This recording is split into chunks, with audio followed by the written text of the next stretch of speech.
సూర్యాపేట జిల్లాలో యువకుడి దారుణ హత్య ఘటనలో కీలక విషయాలు బయటకొస్తున్నాయి. ప్రాథమిక విచారణలో పరువు హత్యగా గుర్తించారు పోలీసులు. మామిలగడ్డకు చెందిన వడ్లకొండ కృష్ణ 6 నెలల క్రితం భార్గవి అనే యువతిని ప్రేమ వివాహం చేసుకున్నాడు. అయితే చెల్లెలు కులాంతర వివాహం చేసుకోవడంతో భార్గవి సోదరుడే కృష్ణ హత్యకు ప్లాన్ చేశాడు. నిందితులు పోలీసులకు లొంగిపోయినట్లు తెలుస్తోంది.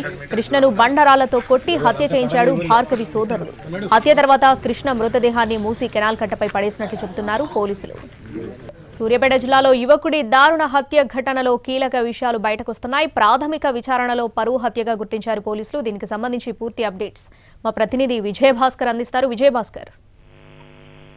సూర్యాపేట జిల్లా కేంద్రంలో ఈ రోజు దారుణ హత్య చోటు చేసుకుంది. కృష్ణ అనే యువకుడు దారుణంగా హత్యకు గురయ్యారనే సమాచారం మేరకు పోలీసు సంఘటన స్థలానికి చేరుకొని విచారణ చేపట్టారు. ఈ విచారణ సమయంలోనే కీలక అంశాలు ఒక్కొక్కటిగా బయటకు వస్తున్నాయి. కృష్ణ భార్గవి అనే యువతని 6 నెలల క్రితం ప్రేమ వివాహం చేసుకున్నాడు. ఈ ప్రేమ వివాహాన్ని ఇష్టం లేని భార్గవి సోదరుడి హత్యకు పాల్పడి ఉండవచ్చనే అనుమానాలు అయితే ప్రస్తుతం వ్యక్తమవుతున్నాయి. పోలీసుల దర్యాప్తు అయితే కొనసాగుతుంది. నిన్న సాయంత్రం ఎవరైతే భార్గవి సోదరుడికి స్నేహితుడు ఫోన్ చేసిన నేపథ్యంలో అతను బయటకు వెళ్ళినట్టు కూడా తెలుసు. నేను సాయంత్రం బయటకు వెళ్ళిన కృష్ణ రాత్రి తెల్లవారుజాము వరకు కూడా రాకపోవడంతో ఎవరైతే బయటికి తీసుకెళ్లాడో అతను ఈ దారుణానికి పాల్పడి ఉండవచ్చు అనే అనుమానాలు అయితే వ్యక్తమవుతున్నాయి. అయితే ప్రేమ వివాహం చేసుకున్న తర్వాత ఈ కృష్ణ ఇంట్లో ఒప్పుకున్నప్పటికీ కూడా భార్గవి ఇంట్లో ఒప్పుకోకపోవడంతో పాటు పలుమార్లు హత్య చేస్తానని చంపేస్తానని బెదిరించినట్లు కూడా భార్గవి చెప్తుంది. ఈ నేపథ్యంలోనే కృష్ణ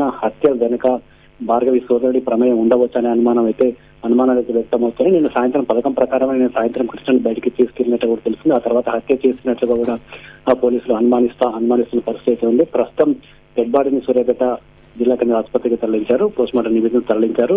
నిందితులను పట్టుకునేందుకైతే పోలీసులు ప్రత్యేకంగా బృందాలను ఏర్పాటు చేసి పట్టుకునే ప్రయత్నం అయితే చేస్తున్నారు. విజయభాస్కర్, నిందితులు పోలీసులకు లొంగిపోయినట్లుగా తెలుస్తుంది. దీనికి సంబంధించిన అప్డేట్స్ ఉన్నాయా?